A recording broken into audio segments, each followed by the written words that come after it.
Shalom. Selamat pagi. Puji nama Tuhan, kita boleh berhimpun kembali untuk bersama-sama menikmati hadirat Tuhan. Di suasana yang sangat cerah ini, kita yakin dan percaya bahwa Tuhan juga memberikan suatu hati yang sangat bersukacita, sehingga saat ini kita mau datang kepada Dia, karena Dia hadir saat ini di tengah-tengah kita.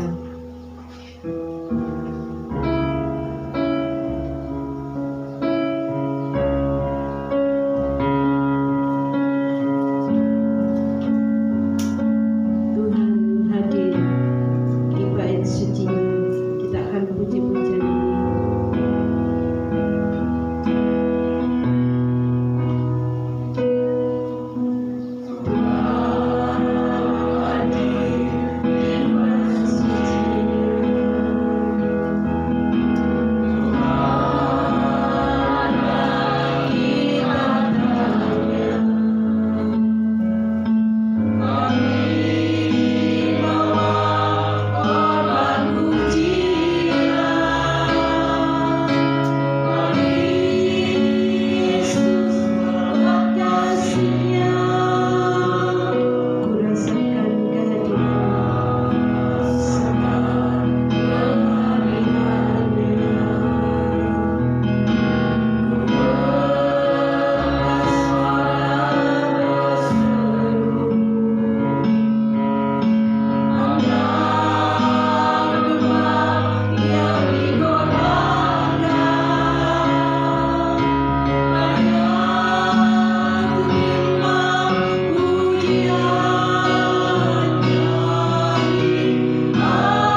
tengah-tengah kami. Dari pertengahan awal, pertengahan hingga pada akhirnya, biarlah Engkau yang bekerja, biarlah hadirat-Mu hadir di tengah-tengah kami. Dan kiranya ibadah ini boleh menyenangkan hati-Mu ya Bapa. Terima kasih Bapak, hanya di dalam nama Bapa kami. Haleluya, amin. Terima kasih, silakan duduk Bapak Ibu saudara sekalian yang dikasihi Tuhan.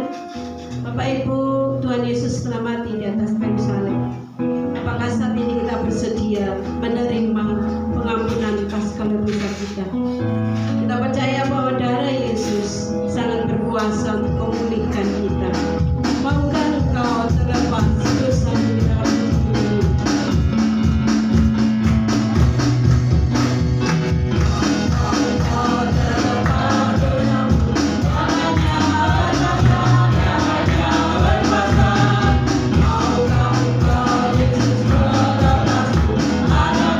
Ada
sudah bangkit dan Dia telah naik ke surga untuk menyediakan tempat bagi kita.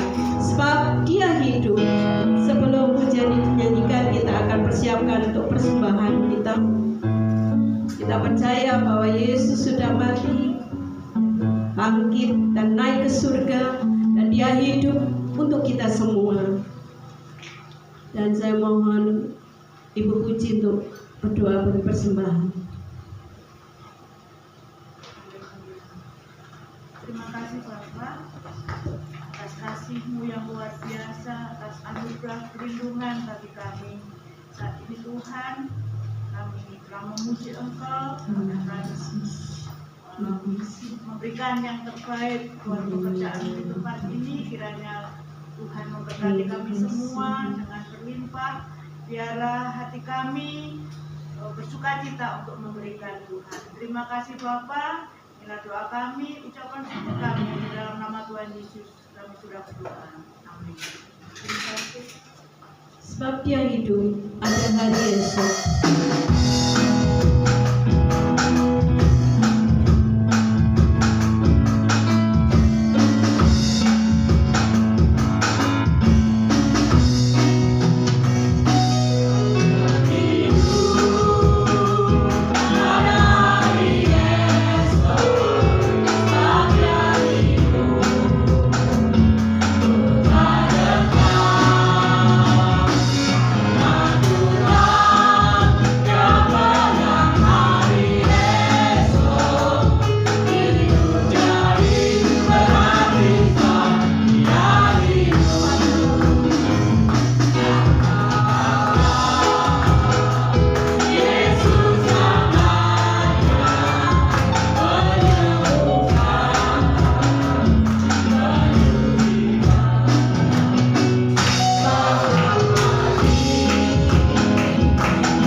kita tidak khawatir apapun juga.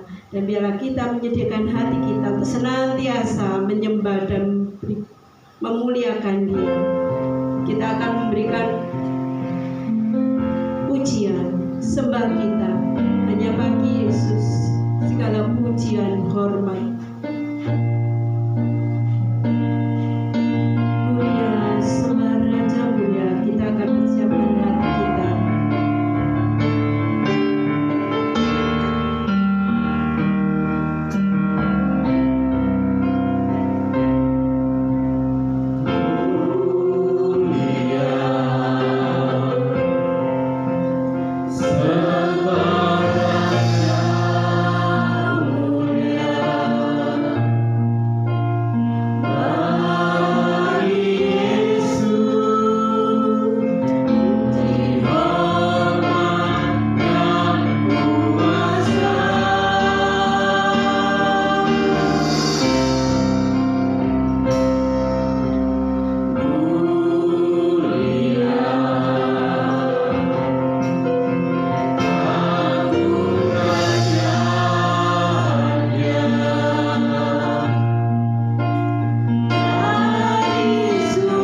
terima kasih buat baru saat ini Tuhan, kami sudah menjadikan dia dengan Engkau Tuhan. Untuk saat ini kami siap mendengarkan firman-Mu dalam firman-Mu saja yang masuk dalam hati kami. Terima kasih untuk berkati gembala yang menyampaikannya.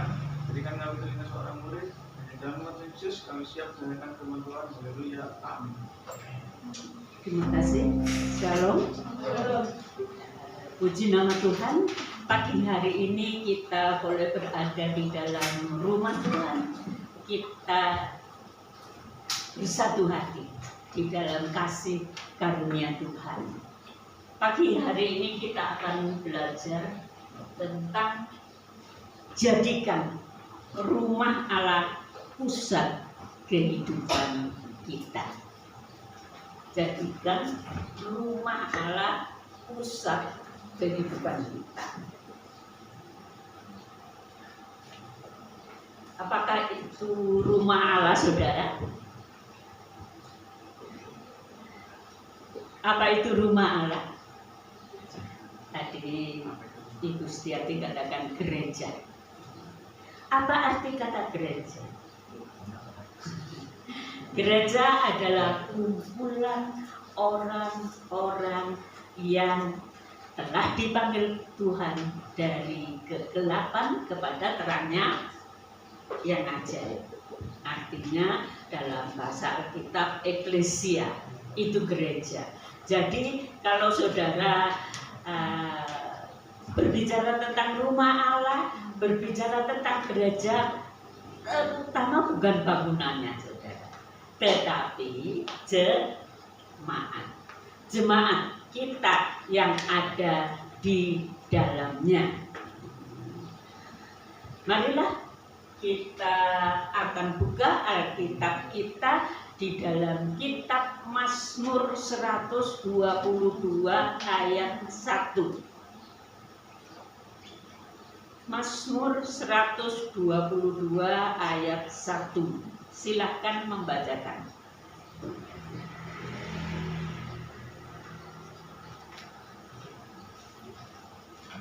Mari. Mazmur 122 ayat yang pertama, nyanyian ziarah Daud. Aku bersukacita ketika dikatakan orang kepadaku, mari kita pergi ke rumah Tuhan.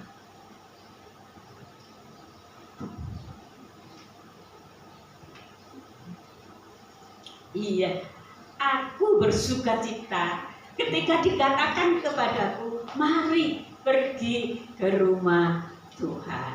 Nah, kalau misalkan saudara biasanya perlu dijemput, ada yang datang menjemput dengan mobil, itu artinya seperti berkata, mari pergi ke rumah Tuhan. Apakah saudara senang? Iya, baiklah. Ada mungkin yang senang, ada mungkin yang kurang senang. Waduh, ke gereja lagi, dan lain sebagainya. Tetapi pagi hari ini kita akan kembali dahulu kepada apa yang ada di Taman Eden. Mari.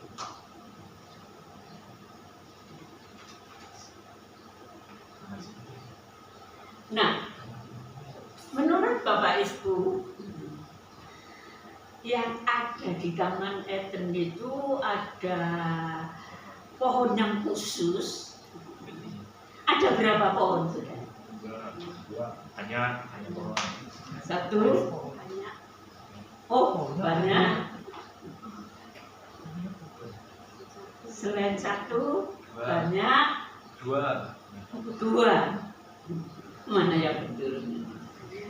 Banyak. Ya, kalau saudara melihat gambar ini, sebenarnya memang biasanya dikemukakan di Taman Eden itu yang banyak dibicarakan adalah pohon pengetahuan baik dan jahat. Tetapi sebenarnya di sana ada dua pohon yang khusus ya. pohonnya sangat banyak, buahnya sangat banyak, macam-macam. Tapi ada dua saja yang khusus, yaitu coba dibaca di sana. Pohon pengetahuan yang baik dan jahat, memilih kematian, pohon kehidupan memiliki hidup. Iya, betul. Ini gambar pohon, buah pohon pengetahuan baik dan jahat. Tetapi ada pohon kehidupan. Terserah kepada masing-masing. Mau pilih pohon pengetahuan baik dan jahat atau mau pilih pohon kehidupan. Kenapa? Pohon pengetahuan baik dan jahat itu buahnya sangat ranum, menarik, indah gitu, dan rasanya kalau lagi lapar, waduh enak sekali kalau bisa memetik buah pohon pengetahuan baik dan jahat. Tetapi Tuhan mengatakan, janganlah kamu makan buah pohon itu supaya kamu jangan mati. Atau kalau kamu makan, kamu akan mati. Lalu ada pohon yang lain, ya kita tidak tahu bentuknya pohonnya pada waktu itu. Tetapi ada yang menggambarkan seperti itu, pohon kehidupan. Daunnya hijau, segar, hidup, gitu ya.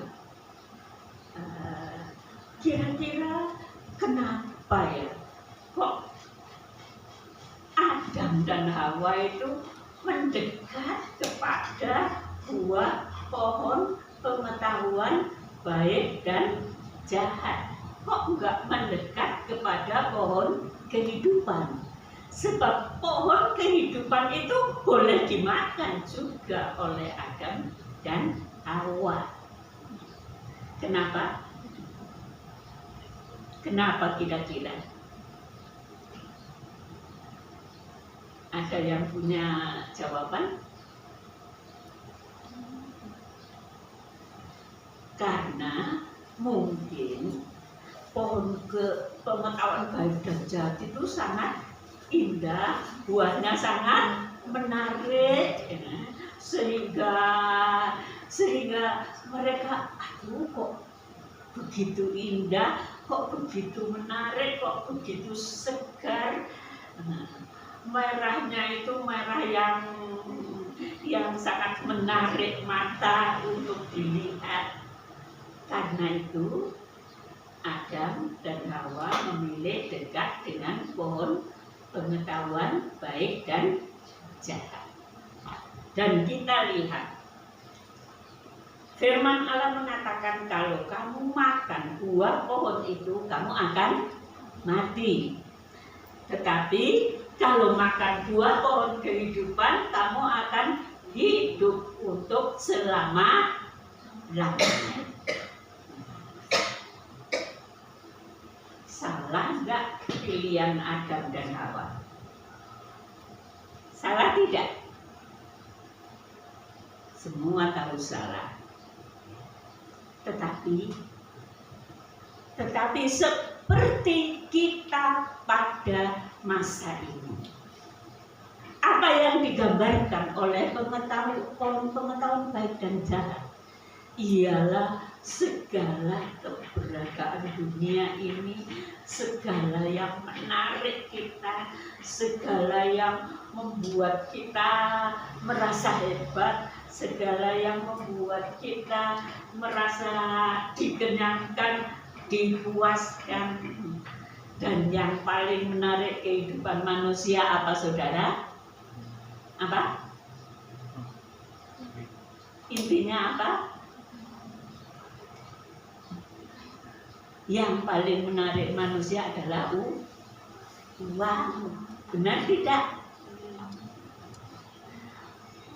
Kalau Mbak Risma, saya tawarkan di depan sini. Ini saya punya makanan, ya. Tetapi di sini saya punya uang 5 juta. Mbak Risma boleh pilih. Pilih mana Mbak Desa? Pilih uang. Pilih uang. Karena uang bisa beli makanan. Karena makanan itu bisa dibeli dengan uang yang banyak itu. Dan memang uang itu sesuatu yang paling penting dalam kehidupan manusia di dalam dunia ini. Benar tidak? Tetapi hati-hati.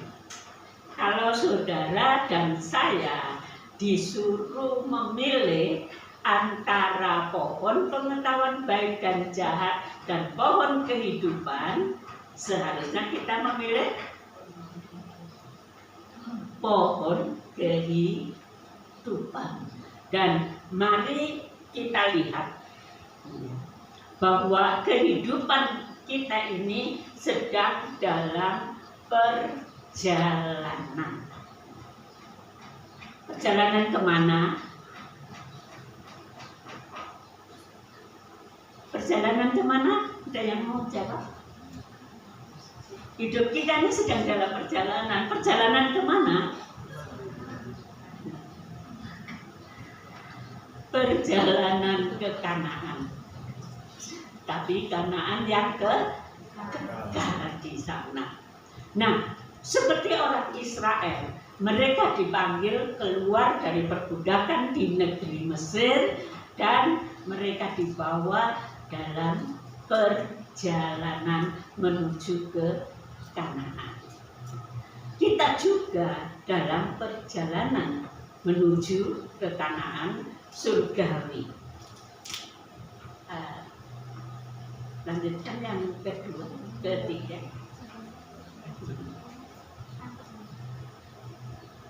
Nah, apa yang ditetapkan Allah bagi mereka dalam gambaran yang ada dalam perjalanan bangsa Israel menuju ke negeri Kanaan?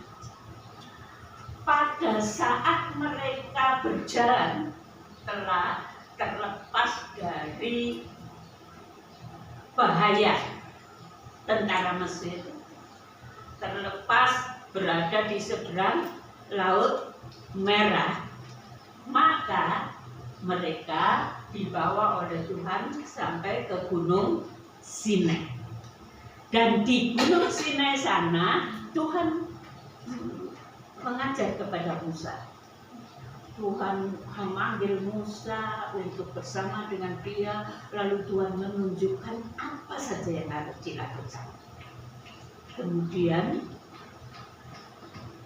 kalau membuat kemah itu sudah biasa orang zaman dahulu. Kalau bepergian kemana-mana, karena mereka jalan menempuh perjalanan jauh, mereka sudah membawa kemah. Waktu mereka keluar dari Mesir, tiap orang, tiap keluarga sudah punya kemah.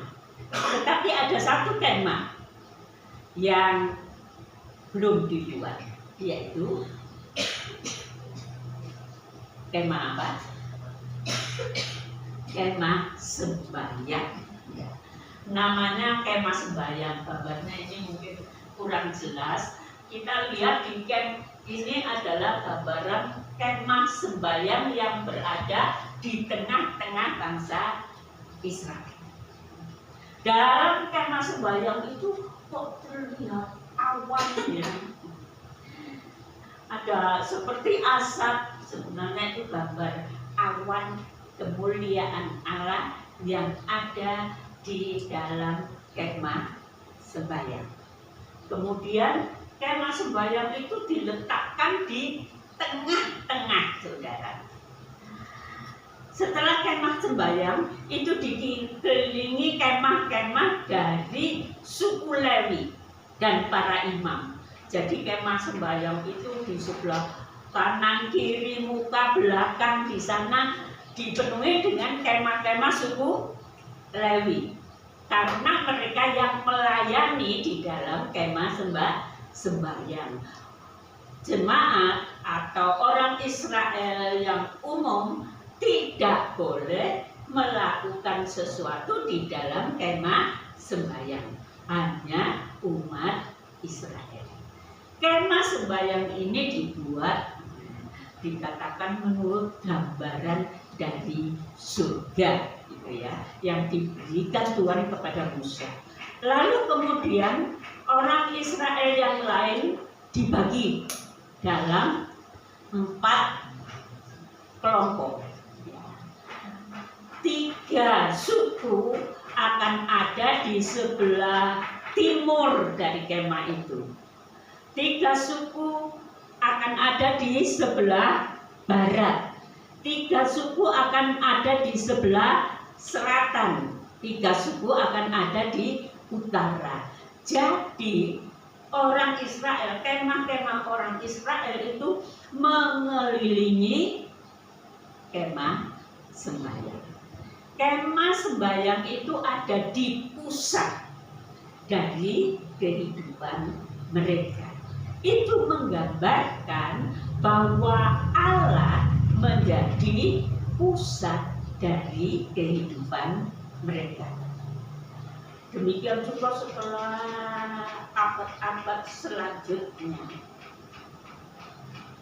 waktu Injil sampai ke daerah Eropa, dan kerajaan Inggris adalah kerajaan yang dapat dikatakan kerajaan yang beragama Kristen.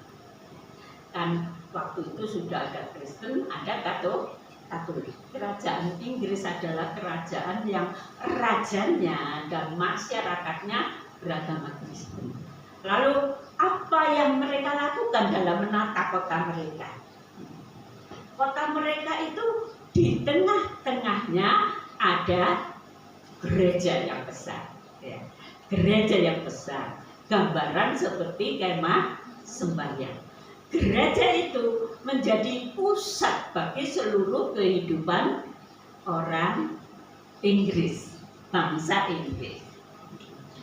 Dan tentu sang raja tidak akan terlepas dari gereja. Pada saat di mana gereja ada acara ibadah, acara apapun, Raja Inggris akan hadir di dalamnya. Dan kemudian sesudah itu ada pasar, ya, ada segala sesuatu yang dibutuhkan, baru ada perumahan-perumahan yang mengelilingi tempat itu. Itu hanya sebuah gambaran. Kenapa Allah membuat begitu?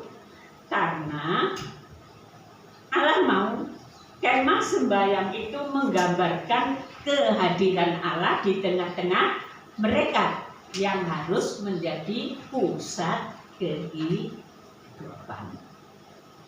Saudara mau pusat kehidupan saudara berada di rumah Allah? Siapa yang suka? Semua suka? Loh, kalau yang lain mungkin yang tidak mau katakan amin mungkin loh. Nah, bagi saya yang penting adalah yang menjadi pusat hidup saya adalah cari duit, cari duit. Karena saya nggak bisa hidup kalau saya nggak cari duit. Nah, kalau gereja jadi pusat hidup saya, wah rugi saya. Hari Minggu waktunya saya bisa dapat uang yang banyak, toko saya akan lebih ramai, gitu. Saya harus pergi ke gereja, yang nggak mau. Itulah pandangan manusia secara akal manusiawi. Kadang-kadang gereja tidak akan dijadikan pusat dari kehidupan mereka, tetapi yang terutama adalah harta, keuangan, kebutuhan hidup. Tapi sebenarnya Allah berbicara, jikalau engkau mencari aku lebih dahulu, kebutuhan hidupmu akan ditambahkan kepadamu, tidak akan kekurangan.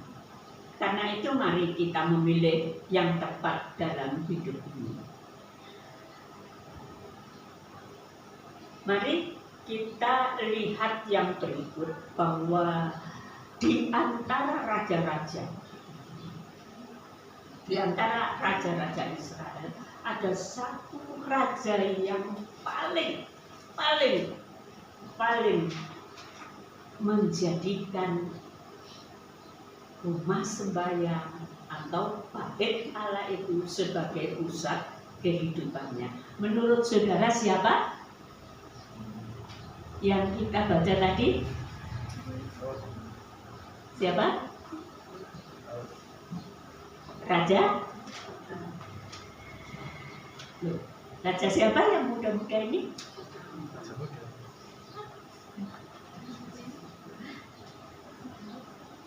Raja siapa?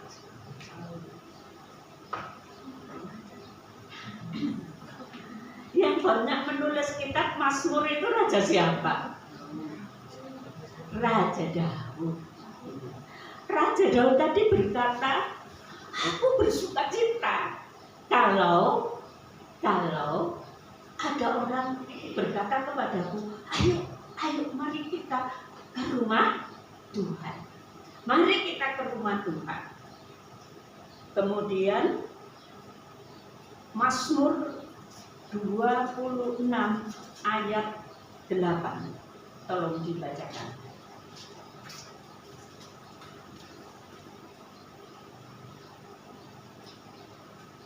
Mazmur 26 ayat 8.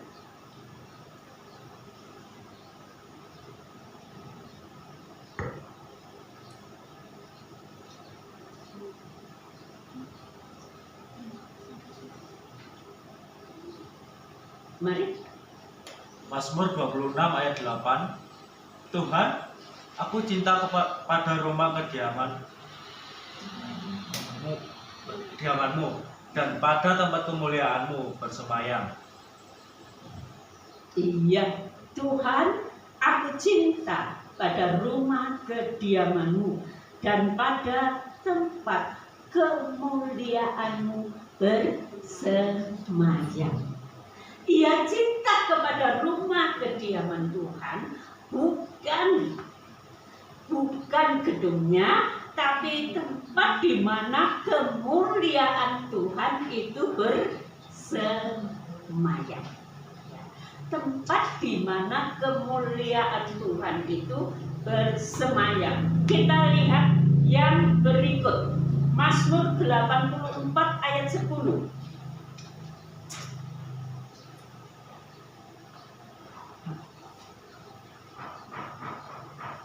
Mazmur 84 ayat 10. Silakan membacakan.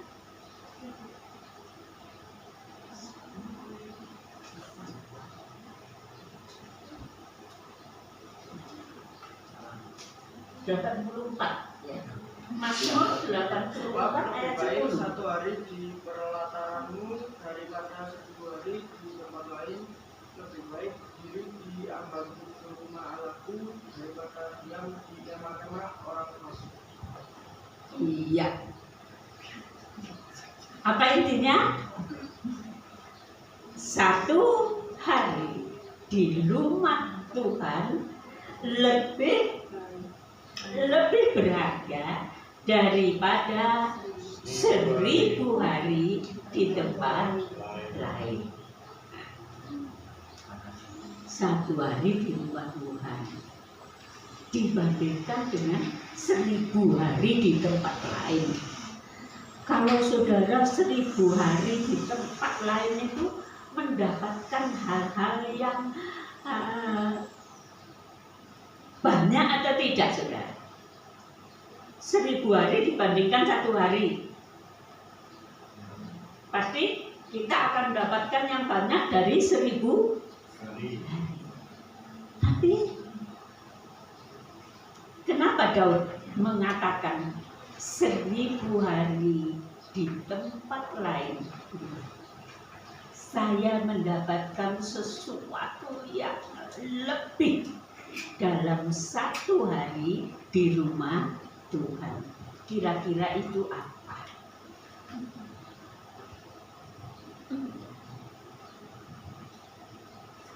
Kira-kira itu apa?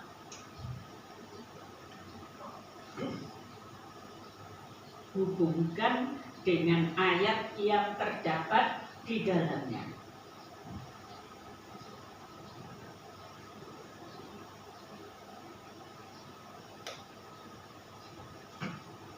Satu Korintus 2 ayat 9 sampai 15 itu berbicara tentang apa?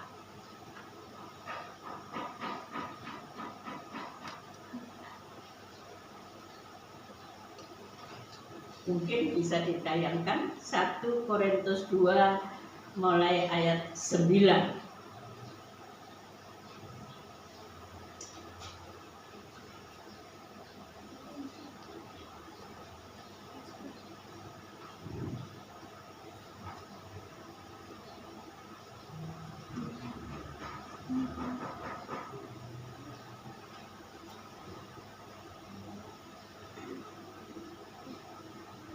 Apa yang didapat di dalam rumah Tuhan menurut 1 Korintus 2 ayat 9?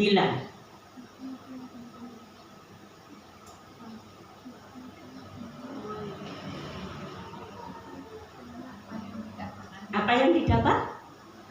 Apa yang tidak pernah dilihat oleh mata dan tidak pernah didengar oleh telinga dan yang tidak pernah timbul dalam hati manusia, semua yang disediakan Allah untuk mereka yang mengasihi Dia. Iya. Apa itu, saudara? Apa yang tidak pernah dilihat oleh mata, yang tidak pernah didengar oleh telinga, yang tidak pernah timbul di dalam hati manusia. Kira-kira apa itu? Apa? Mas Andres? Kira-kira apa itu?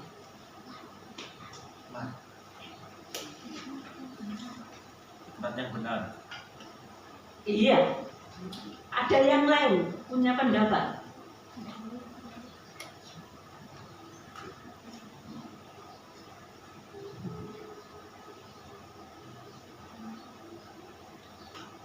Itu adalah hal-hal yang sehubungan dengan kehidupan surgawi yang bisa didapat dari pohon kehidupan.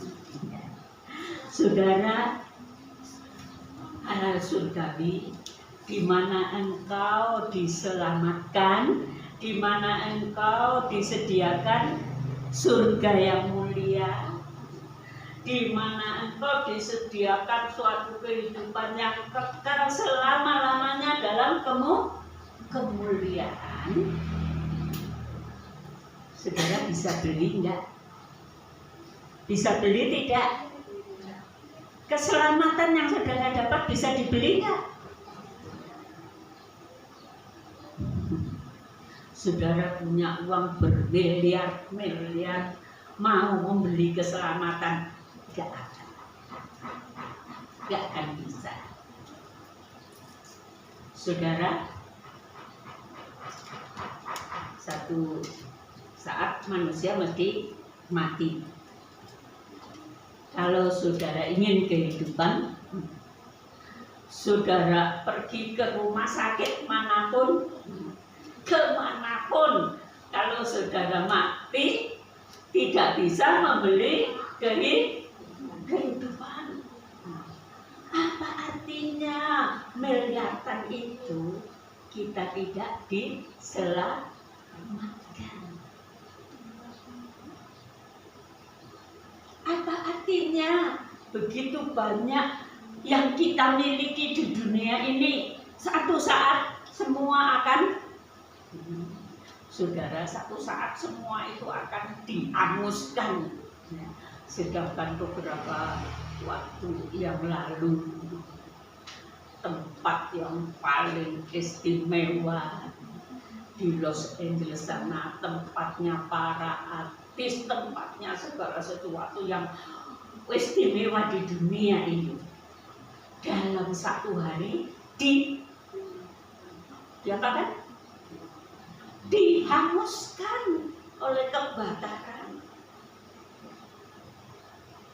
berapa banyak uang yang sudah keluar untuk membangun tempat-tempat ini. Dalam satu hari dihapuskan. Kalau saudara terikat kepada segala kemuliaan dunia ini, pada segala harta, pada segala milik, pada segala, saudara salah sama sekali. Karena itu satu kali kelak akan dihanguskan, satu kali kelak tidak akan saudara bawa dalam hidup saudara. Dan dalam hidup kekekalan nanti, semua yang tadi, yang bersifat pohon pengetahuan baik dan jahat, tidak ada artinya bagi hidup kita. Karena itu marilah jangan memilih pohon pengetahuan baik dan jahat. Yang Allah disediakan adalah kehidupan kekal, kemuliaan kekal. Yang Allah sediakan di dalam rumah Tuhan adalah persekutuan yang hidup dengan Allah, yang tidak dimiliki oleh dunia ini. Karena itu yang harus menjadi pusat kehidupan kita yang mana saudara? Pohon kehidupan atau pohon pengetahuan baik dan jahat? Harus jadi pusat hidup kita adalah pohon kehidupan, di mana Allah hadir di tengah-tengah kita dan memenuhi hati kita, memberikan hidup rohani di dalam kehidupan kita. Karena itu jadikan rumah Allah bukan bendanya, tetapi kehadiran Allah yang hadir di tengah-tengah kita, bersama kita, memberkati kita, mencurahkan rohnya di tengah-tengah kita. Itulah yang harus menjadi pusat kehidupan, yang harus saudara rindukan seperti halnya Daud. Saya sangat cinta ke dalam berada di rumahmu Tuhan. Saya sangat rindu untuk selalu masuk ke dalam rumahmu. Bukan mengatakan kalau saya lagi ada waktu, saya akan pergi ke gereja. Kalau ada pertemuan di tempat lain yang lebih menyenangkan, saya memilih di tempat lain. Kalau ada kesempatan untuk mendapatkan uang yang banyak pada hari Minggu, saya pilih cari uang. Kalau ada hal-hal mungkin saya berulang tahun, saya bisa berrekreasi pada hari Minggu, saya pilih rekreasi daripada ke rumah Tuhan.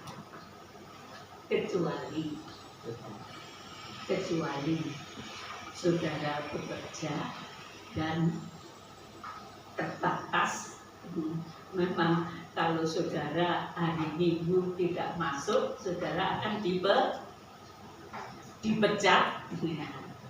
Ya, engkau cari waktu yang lain untuk ada dalam rumah Tuhan, atau paling tidak kita harus masuk dalam ibadah online. Tetapi saya bersyukur, saya perhatikan di sini ada orang-orang yang memang terikat, tapi rindu. Akhirnya Tuhan membuka jalan untuk entah bagaimana dalam Tuhan, untuk akhirnya hari Minggu bisa aktif dalam rumah Tuhan. Benar ya Mas Luki? Kalau kita rindu, kita bisa berdoa dan Tuhan akan membuka jalan. Jadi marilah kita memiliki hati, pusat hidup saya adalah Tuhan. persekutuan dengan Allah. Rumah Tuhan adalah rumah di mana saya di sana menikmati segala kehadiran dan berkat Tuhan yang luar biasa. Kalau saudara merindukan seperti itu, maka saudara akan berkata seperti Daud, 1 hari di rumah Tuhan lebih dari 1000 hari di tempat. Karena itu Daud tak pernah meninggalkan rumah Tuhan. Karena itu akhirnya apa saudara? Daud menjadi satu-satunya raja di mana dari keturunannya lahir sang juru selamat. Dari keturunan raja ini datanglah Allah menjelma menjadi manusia, menjadi juru selamat. Karena Daud tahu arti hal yang utama dalam hidup ini, hal yang utama di dalam hidup ini. Sekarang kitab Ibrani juga menasihatkan kepada kita, baca Ibrani 10 ayat 22 sampai 25.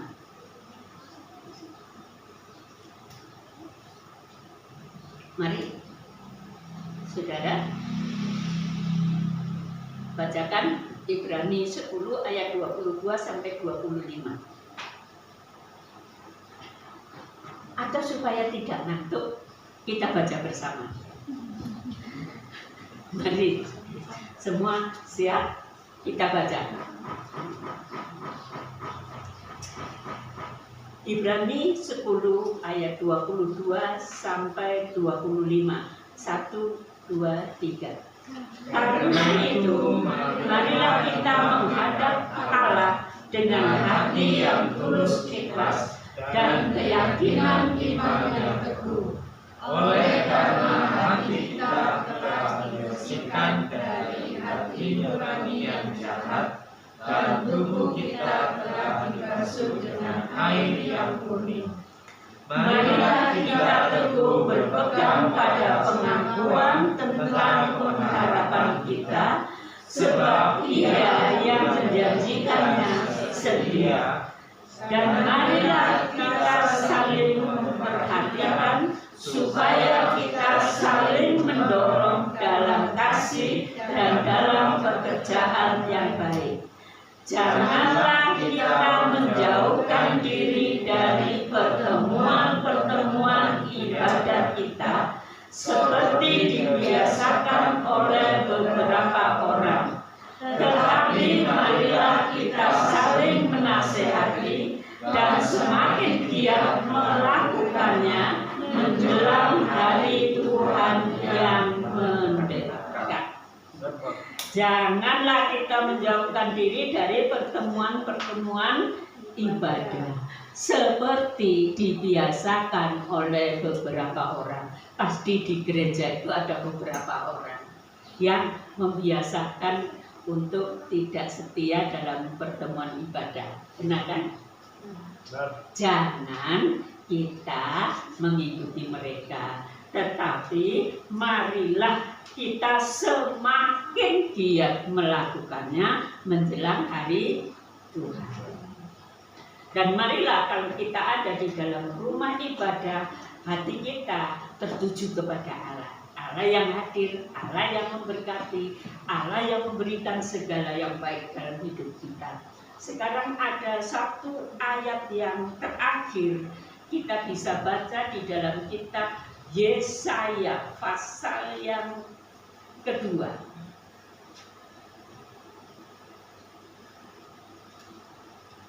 Kitab Yesaya pasal 2 ayat yang kedua.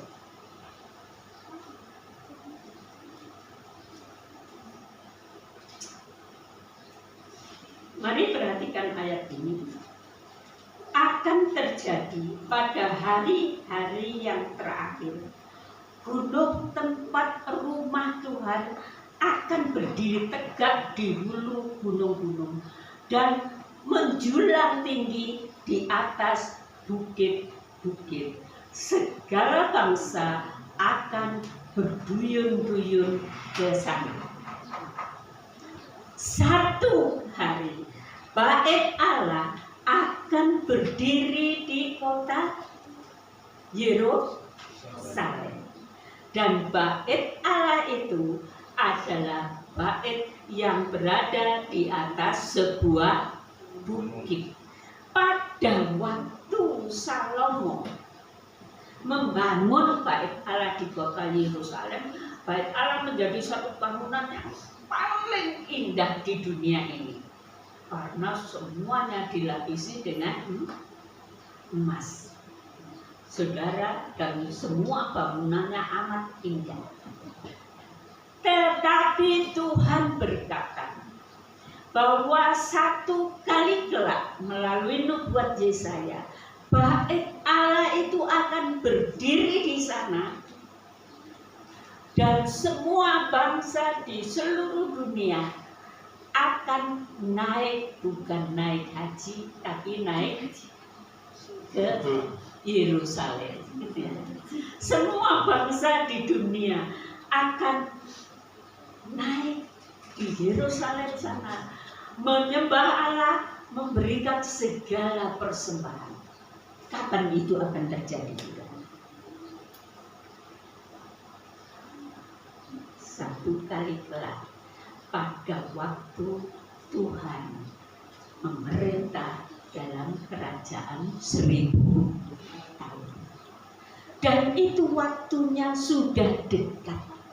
Sekarang bait Allah di kota Yerusalem itu, walaupun ada di bawahnya masjid, mereka sudah mulai membangun. Dan nanti memang itu akan membuat suatu perangan yang hebat di dunia ini. Tapi sebelum hari itu benar-benar terjadi, anak-anak Tuhan yang hidup mengasihi Tuhan, yang hidup dengan mengutamakan yang rohani, mengutamakan ada di dalam rumah Tuhan, anak-anak Tuhan akan diangkat naik di awan-awan, bertemu dengan Tuhan. Lalu pada saat umat Israel itu didatangi oleh semua tentara di seluruh dunia untuk menghapuskan mereka, saat itu kita akan datang bersama Tuhan Yesus ke bumi ini, dan mereka dihapuskan dengan nafas dari mulut Tuhan.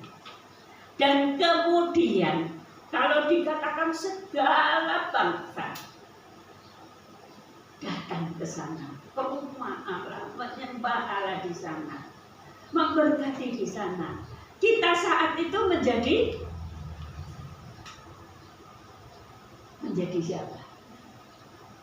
Menjadi orang-orang yang sudah pakai tubuh kemuliaan, memerintah bersama dengan Tuhan Yesus. Saudara tidak akan turut memerintah bangsa Indonesia, tapi memerintah seluruh dunia. Kita akan mendapat kemuliaan, dan kemuliaan yang luar biasa, saudara. Kalau sekarang di antara kita jadi anggota DPRD pun nggak ada. Saat itu kita akan memerintah bersama Tuhan, memerintah seluruh dunia ini. Tapi selama kita ada di dalam dunia ini, mari kita pilih Dia lebih dahulu. Kita utamakan Dia. Biarlah Dia menjadi pusat dalam kehidupan kita. Kalau tidak demikian, pada akhir zaman ini, pada waktu diadakan di awan-awan, saudara yang tidak hatinya tidak melekat pada Tuhan, saudara tidak akan terangkat. Dan kalau saudara mau tetap berpegang pada iman saudara, saudara akan mati dianiaya, baru saudara akan selamat. Karena saudara berpegang pada iman. Karena itu pada akhir zaman ini, jangan berpikir yang lain, jangan berpikir banyak hal. Bahwa hati ini mendekat pada Tuhan, menurut firman Tuhan, melakukan firman Tuhan, supaya kapanpun Tuhan datang, engkau akan terangkat bersama-sama. Engkau tidak akan masuk dalam keadaan dunia yang akan dihukum Allah mengerikan itu. Engkau tidak akan menjadi seorang yang harus mati dianiaya karena iman. Itu kesempatan terakhir yang Tuhan berikan kepada mereka yang tidak setia. Dan saudara, kalau saudara menghadapi aniaya yang sangat mengerikan, akan ada banyak orang Kristen akan menyangkali iman dan menuju ke neraka. Itulah pentingnya kita mengutamakan Dia, kita hidup dengan Dia. Alkitab mengajarkan, carilah dahulu kerajaan Allah dan kebenarannya, maka yang lain akan ditambahkan kepadamu. Tidak hanya ditambahkan waktu kita hidup di dalam dunia ini, ditambahkan saat kita masuk dalam kerajaan 1000 tahun, kita memiliki kemuliaan yang Allah sediakan di dunia ini. Dan Alkitab juga mengatakan bahwa satu saat Allah akan menurunkan dari surga kota Yerusalem baru.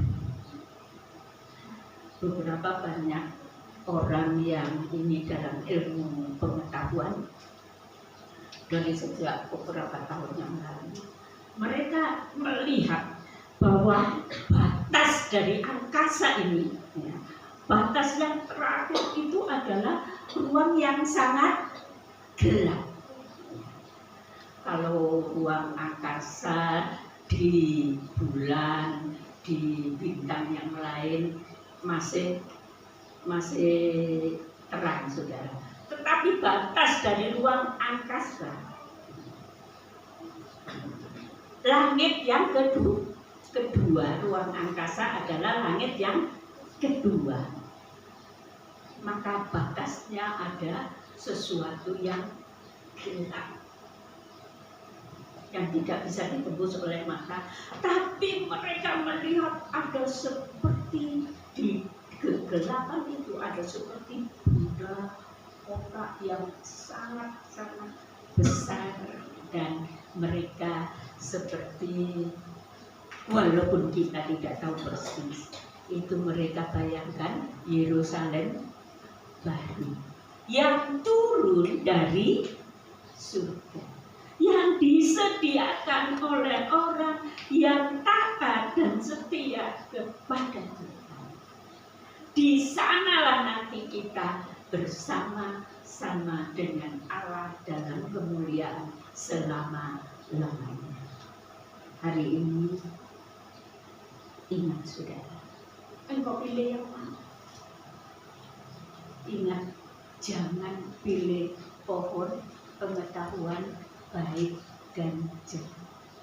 Jangan engkau cinta kepada dunia ini lebih daripada cinta kepada Tuhan kita. Jangan engkau cari dunia ini lebih daripada mencari Allah.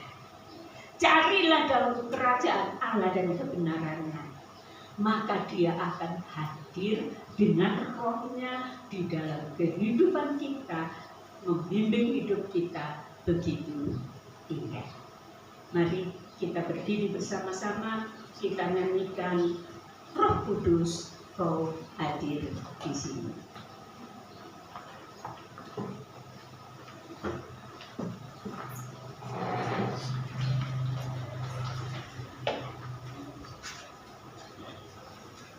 Kita tahu bahwa di dalam rumah Allah ada Roh Kudus yang hadir di tengah-tengah kita. Buka hatimu terhadap Roh Kudus, maka engkau menikmati indahnya hidup bersama dengan Tuhan.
biasa bagi kehidupan kami. Kami bersyukur buat perlindungan penyertaan-Mu setiap hari di dalam hidup kami. Kami bersyukur Tuhan Roh Kudus yang senantiasa memimpin dalam setiap langkah hidup kami. Tuhan, terima kasih karena firman-Mu telah menegur kami Tuhan untuk lebih mengutamakan Engkau di atas segalanya ya Tuhan. Kami yakin dan percaya Bapa, apabila kami mengutamakan Engkau, Engkau akan senantiasa memberkati kami, membawa kami lebih dekat kepadamu Tuhan. Dan kami percaya hikmat-Mu senantiasa melingkupi kami semua saat ini ya Tuhan. Tuhan juga memberkati hamba-Mu yang telah menyampaikan firman-Mu. Kiranya Tuhan Engkau pakai hamba-Mu lebih demi kemuliaan nama Tuhan. Dan sebentar Bapa, kami akan menerima perjamuan suci Tuhan. Kiranya layakkan hidup kami, layakkan hati kami. Ampuni segala kesalahan kami, dosa kami ya Tuhan, sehingga kami layak menerimanya Bapa. Kami juga berdoa buat alat yang akan kami pakai Tuhan, kiranya suci kuduskan ya Tuhan. Terlebih kami yang melayani, ampuni kami Bapa, sehingga kami layak di hadapan-Mu. Dan kami akan siap menerima perjamuan ini Tuhan sebagai bukti bahwa kami adalah alat-alat-Mu untuk menjadi berkat bagi kemuliaan nama Tuhan. Terima kasih Bapa. Di dalam nama Tuhan Yesus kami sudah berdoa. Haleluya. Amin. Baiklah, silakan duduk Bapak Ibu Saudara sekalian. Kita akan masuk dalam perjamuan kudus. Kita akan nyanyikan Dia Yesus telah mati bagiku. Dan Tuhan selamatkan jiwaku, dan yang bertugas saya persilakan maju.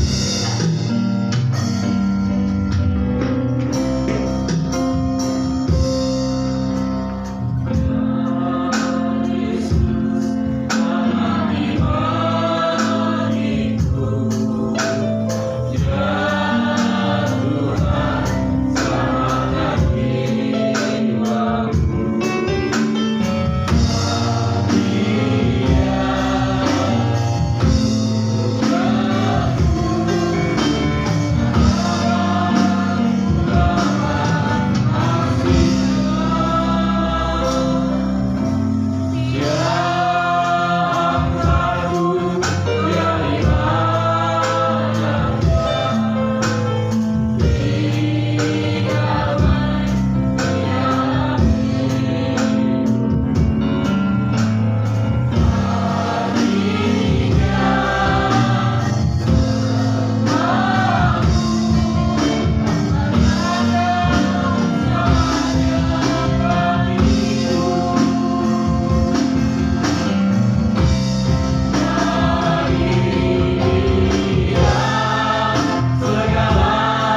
Sebab apa yang telah kuteruskan kepadamu telah aku terima dari Tuhan, yaitu bahwa Tuhan Yesus pada malam waktu ia diserahkan mengambil roti, dan sesudah itu ia mengucap syukur atasnya.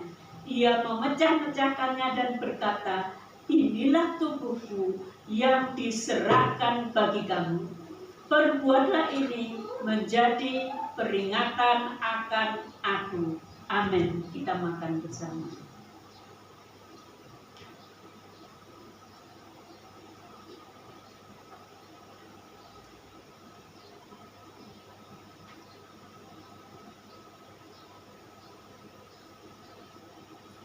Kita angkat cawan dengan tangan kanan dan dengarkan firman Tuhan.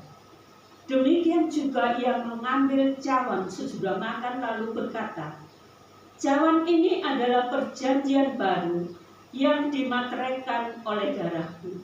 Perbuatlah ini setiap kali kamu meminumnya menjadi peringatan akan aku. Amin. Mari kita minum bersama.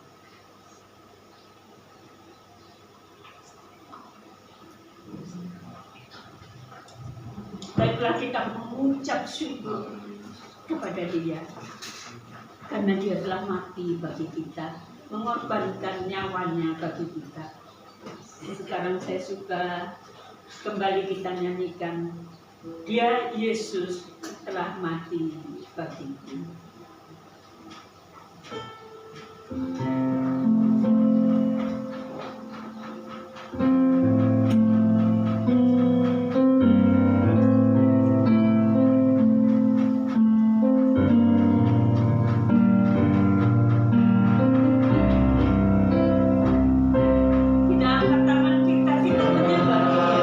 Yesus, mari bagiku.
telah mati bagi kami, Engkau telah bangkit bagi kami, Engkau telah tebus dosa kami, Engkau telah selamatkan kami. Terima kasih Tuhan Yesus, kami mengucap syukur, Engkau telah pilih kami Tuhan. Biarlah dengan keselamatan telah Kau beri buat kami rindu akan lebih dekat kepadamu, kami akan setia kepadamu Tuhan.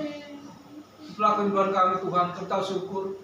Dan bila mana perjanjian perjamuan telah berlalu ini Tuhan, kami percaya ada kesembuhan di dalamnya.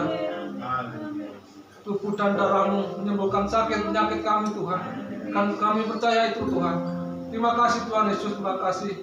Biarlah dengan keselamatan telah Kau beri buat kami akan rindu menjadi saksi-Mu bagi saudara-saudara kami yang belum mengenal Engkau. Dan biarlah kami setia sampai akhir Tuhan. Sampai akhir kami setia kepadamu, dan kami boleh memenangkan banyak jiwa untuk kemuliaan nama-Mu Tuhan. Terima kasih Tuhan Yesus, terima kasih. Itulah kemuliaan kami, dan kami mengucap syukur atas hal ini yang telah Kau beri kasih-Mu yang luar biasa bagi kami. Terima kasih Tuhan Yesus, terima kasih. Kami menyerahkan segala doa dan ucapan syukur kami di dalam nama Tuhan Yesus Kristus. Haleluya. Mari angkat tangan Bapak Ibu Saudara semuanya. Bapak Ibu Saudara yang saya kasihi, marilah kita pulang dengan segala berkat surga yang Bapa surgawi telah anugerahkan pada kita. Marilah kita pulang bersama kasih karunia anugerah Tuhan kita Yesus Kristus. Dan marilah kita pulang bersama Allah Roh Kudus yang menyertai, yang memimpin, yang menguatkan, menghiburkan kita, bahkan mengurapi kita untuk menjadi berkat bagi banyak orang.